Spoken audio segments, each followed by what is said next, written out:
But as you say, it's hard to pick out because there are so many stories, but I'm immensely proud of him and what he did.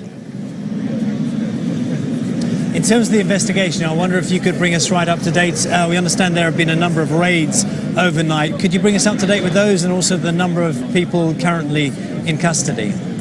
Yes, we've been moving very, very fast, and you've heard that we believe we know the identities of these people who carried out this appalling attack. A very high priority for us, obviously, is to try to understand whether they were working with anyone else, whether anybody else was involved with it in the planning of this attack, and to find out the background to it. We've made a number of arrests over the last 24, 36 hours. I think at the moment, I'm right in saying we still have 12 people in custody. We've carried out searches in a variety of places in East London, and we've seized a huge amount of forensic material. So we're moving very quickly, and we're working closely with the intelligence agencies in that work. This morning we were hearing from some security sources in connection with the van that the three men used, that there may have been things within the van, possibly some concrete blocks or some containers of some kind. Can you give us any information on that? I'm not going to comment any more, actually, on what we have found. All I would say is that obviously we do have the van. We have a huge amount of other forensic material, both from the scene at Borough Market and from our searches and seizures we've made. And we will be piecing together what happened for we hope, potentially trials of individuals and certainly for the coroner. But we've been going through the van very, very carefully.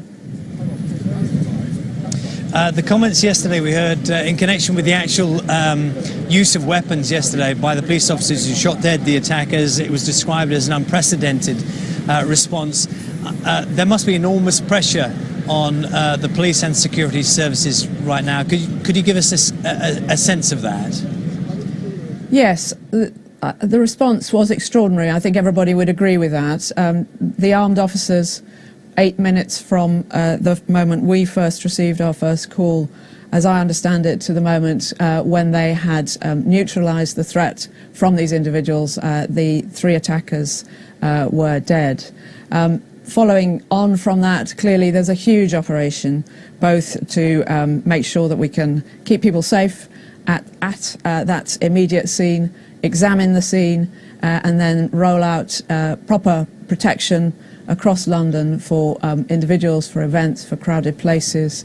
So we've got thousands of officers engaged now, both in the investigation, working with colleagues up and down the country, and secondly, in keeping people safe across London. So it is a very large-scale response. I wonder what reassurances you can give people after events. Of course, in Westminster, and people are seeing parallels between what happened there and this attack in London, but also, of course, the bomb attack in Manchester. What reassurances can you give people about whatever new measures may be in place to keep people safe? Well, this has been a truly ghastly few weeks with the attacks that you have mentioned, and that in itself is unprecedented in my working life.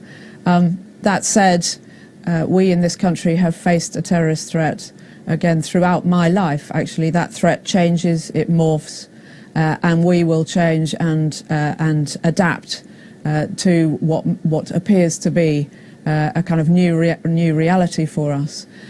We have fantastic people, we have very high levels of skills, we have excellent international relationships and an ability to work with our intelligence agencies here.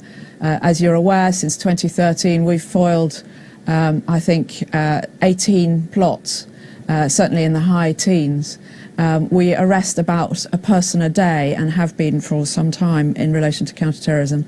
We have very good intelligence and we are frequently able to disrupt or indeed provide highly effective protection when we think an event or a particular place is at risk. But I understand people will be concerned, and all I can say is we will be doing everything in our power and we will be stepping up a gear.